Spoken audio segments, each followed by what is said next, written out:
ለመሆኑ ህንፃ መሳሪያ ይሄን ያክል ሚሊዮነር ያደርጋል እንዴ? አዎ በሚገባ ያደርጋል።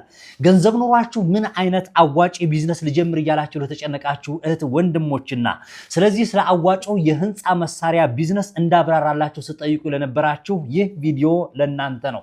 ዛሬ ከኔ ጋር አብራችሁኝ እስከ መጨረሻው ድረስ ከቆያችሁ የህንፃ መሳሪያ ቢዝነስ ለመጀመር ምን ያክል ካፒታል ያስፈልገናል? የህንፃ መሳሪያ ስንከፍት ምን አይነት ግብአቶች ናቸው የምንገዛቸው? ግብአቶችን በማከፋፈያ ዋጋ የምናገኛቸው ከየት ነው?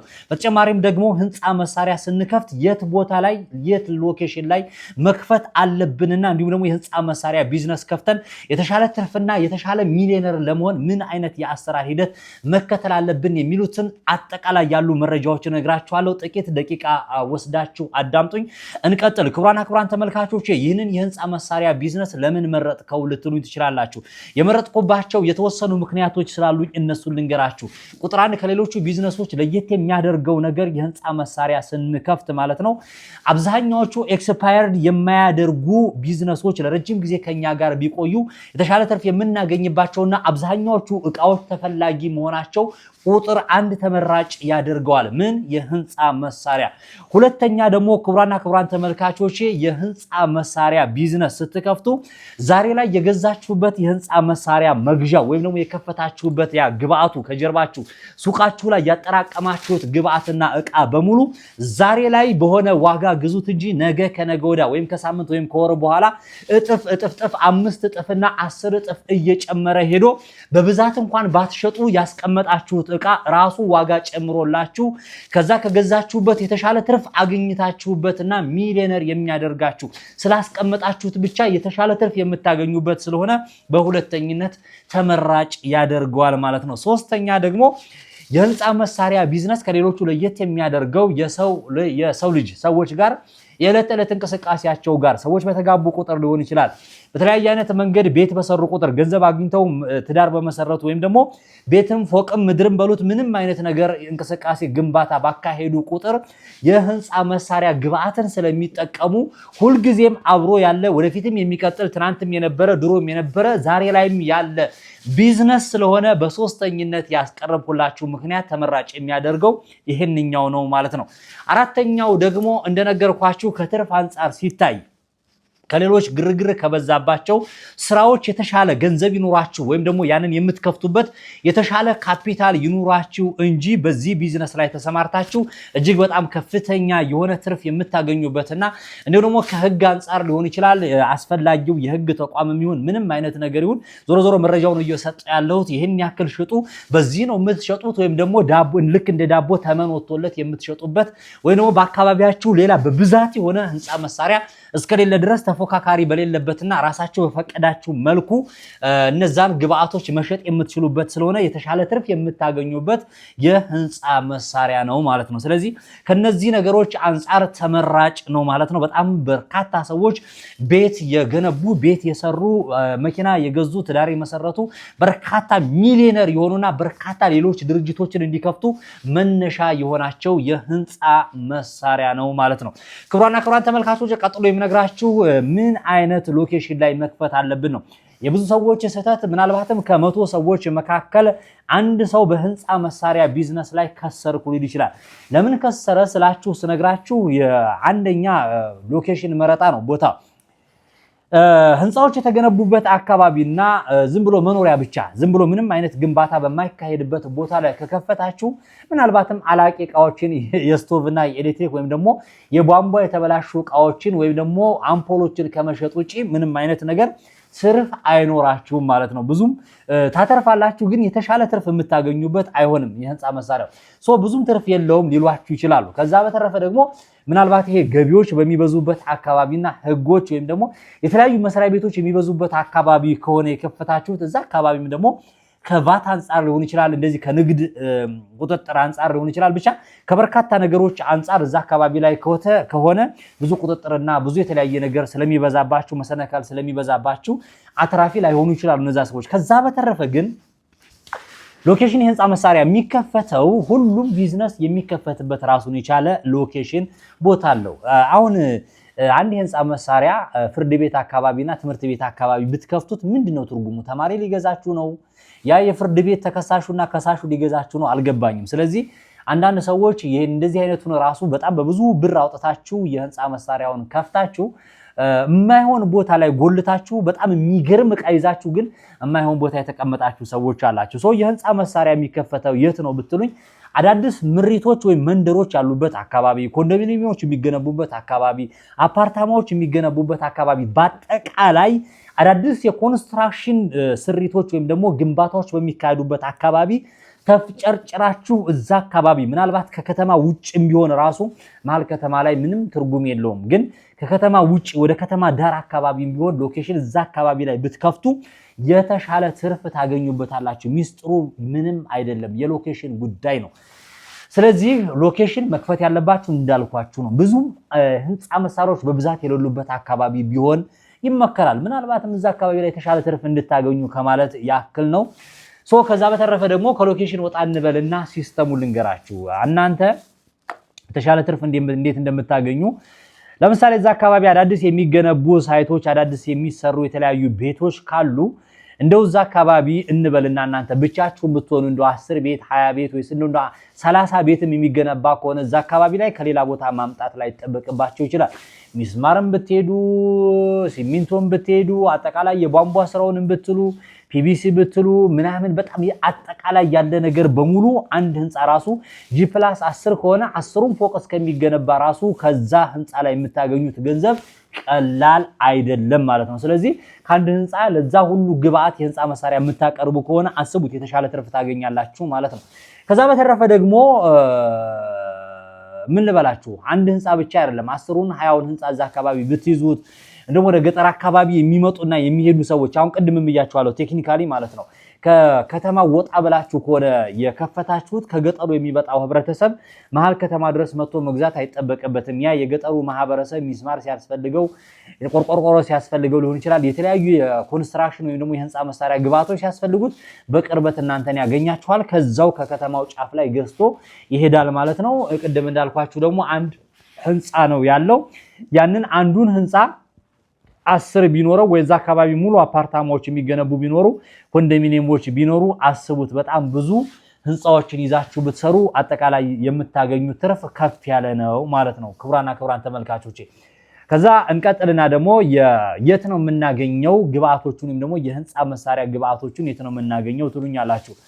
ቢዝነስ ብዙ ጊዜ ስትከፍቱ ምንጩን ማወቅ ነው ያለባችሁ።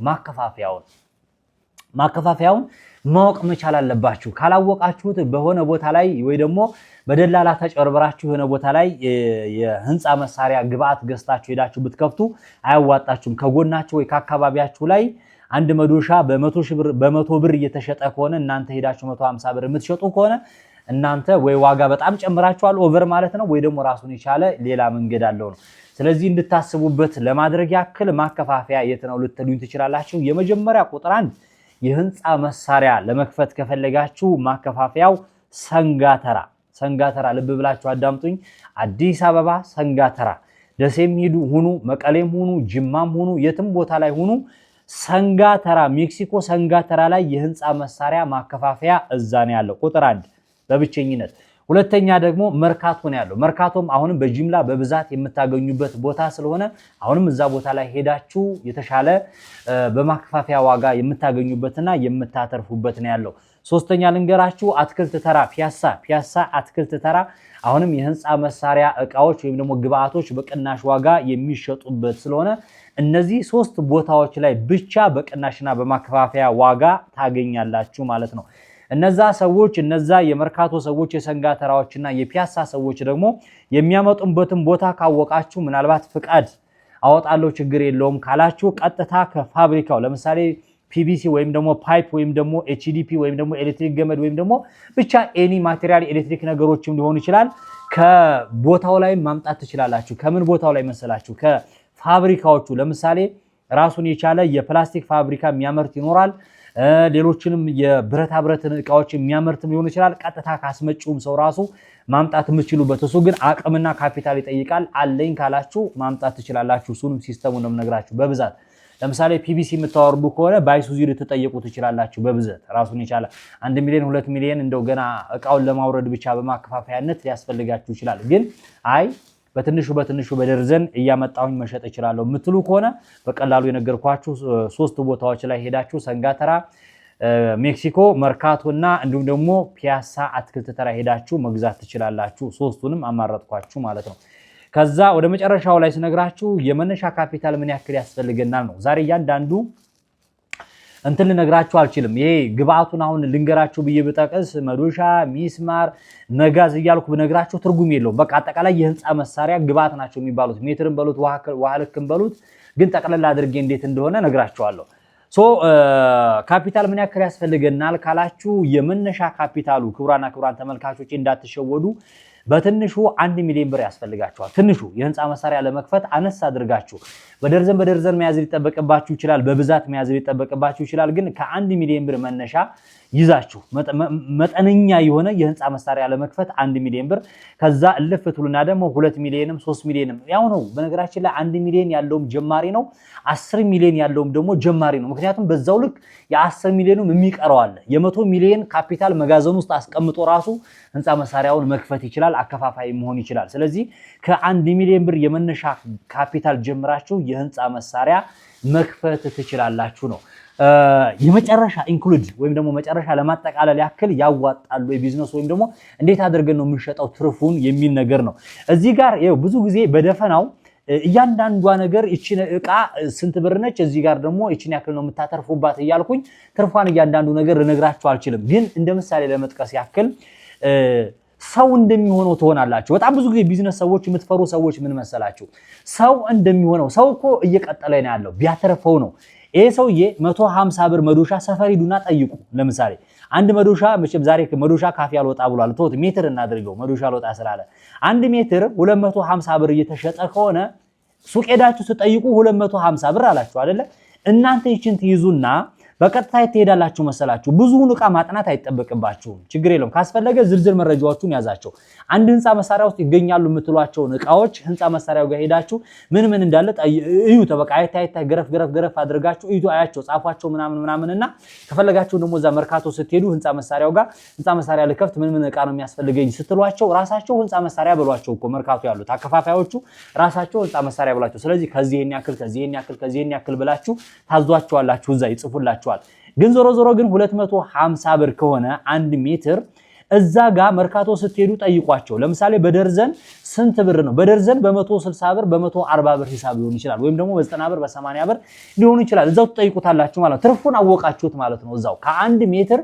250 ብር ሰፈር እየተሸጠ ከሆነ ያ ሰፈራችሁ 250 ብር የሚሸጠው ሰውዬ ልክ እናንተ መርካቶ ሄዳችሁ እንደጠይቃችሁት እሱም ከዛ ነው ያመጣው ማለት ነው ስለዚህ ትርፋችሁ ተመሳሳይ ነው የሚሆነው ያተርፋል አያተርፍም የሚለው ውስጥ እንዳትገቡ ብዬ ነው ሶስቱ በሚሸጠው ዋጋ ላልሸጥ ይችላል እንዳትሉ ሚስጥሩ ይሄ ነው በቃ ሌሎችም ዕቃዎች መጋዝም ሄዱ ምንም ሄዱ አጠቃላይ ህንጻ መሳሪያ የቧንቧ ቃረም በሉት ኤሌክትሪክ አምባሉት አምፖልም በሉት የትኛውም ዕቃ ሰዎች በሚገዙበት ዕቃ ከምንጩ ካመጣችሁ ስለ አዋጭነቱና ስለ አትራፊነቱ አትጨነቁ የሚጠበቅባችሁ ምንድነው እናንተ በደፈናው በደንብ ቢዝነሱን አጥንታችሁ በቀጥታ ካፒታሉን አዘጋጅታችሁ ወደ ቢዝነሱ መግባት ነው የሚጠበቅባችሁ ማለት ነው ክቡራን ተመልካቾች በጣም እጅግ አዋጭና አትራፊ የሆነ ቢዝነስ ነው በዚህ ቢዝነስ ላይ የተሰማሩ በህንጻ መሳሪያ ያሉ ሰዎች ኮሜንት ላይም ሲጽፉ ልታያቸው ትችላላችሁ ኔጌቲቭ ኮሜንት ነው የሚጽፉት ምክንያቱም ራሳቸው ቢዝነሱን መስራት ስለሚፈልጉ ወይም ደግሞ እንዲታወቅባቸው ስለማይፈልጉ አራኳ ያሰሩን እኮ እንደዚህ ነው ቫት መጥቶብን እንደዚህ ሆኖ አያሰሩን ገቢዎች አሉ እኮ እንዲያደርጉ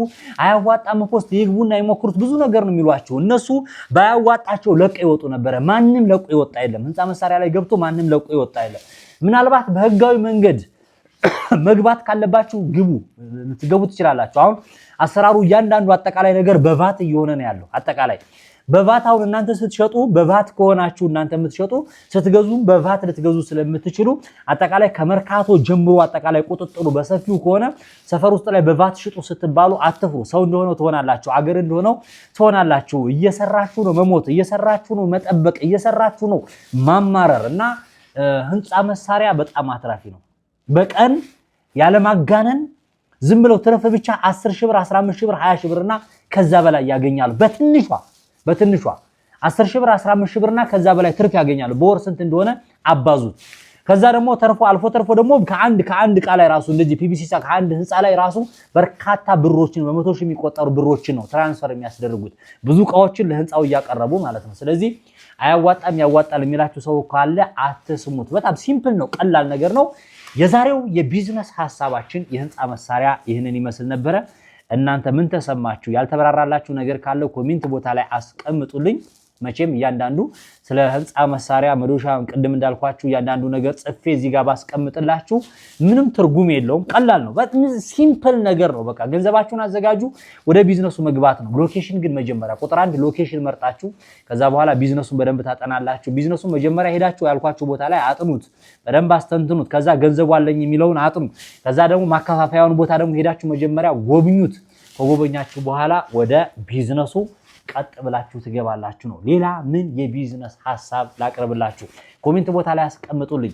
ይህንን ቪዲዮ ተመለከታችሁ ያላችሁ ብዙዎቻችሁ ማለት ይቻላል ከመቶ ውስጥ ማለት ነው 3 ሰዎች ብቻ ናቸው ሰብስክራይብ ያደረጉት። ሌላው አላደረጋችሁም። እዩት እስኪ ፊት ለፊታችሁ ጥቁር ነው የበራው። ስለዚህ ጥቁሩ ከጠፋ ሰብስክራይብ አድርጋችሁታል ማለት ነው። ምክንያቱም ለራሳችሁ የሚጠቅም ነገር ስለሆነ ይዤላችሁ መመጣው ያ ነው። እናንተ ሰብስክራይብ ስላደረጋችሁ ገንዘብ አገኝበታለሁ ሳይሆን ለብዙሃኖች ተደራሽ ሆነና ሌሎችም ሰዎች የሥራ ዕድል ብንፈጥር የሚለው አመለካከት ስላለኝ ነው። እኔ ሀብትሽ የሥራ ሰው ነኝ። እናንተ ደግሞ ስራ ፈላጊዎች ስለሆናችሁ ነው። ቲክቶክ ላይ ካላችሁ ፎሎ፣ ላይክ፣ ሼር ያደረጋችሁ ተከተሉኝ። የዛሬው ይመስል ነበር። በሌላ ምርጥ የቢዝነስ ሐሳብ ተመልሼ እመጣለሁኝ። ማሰላም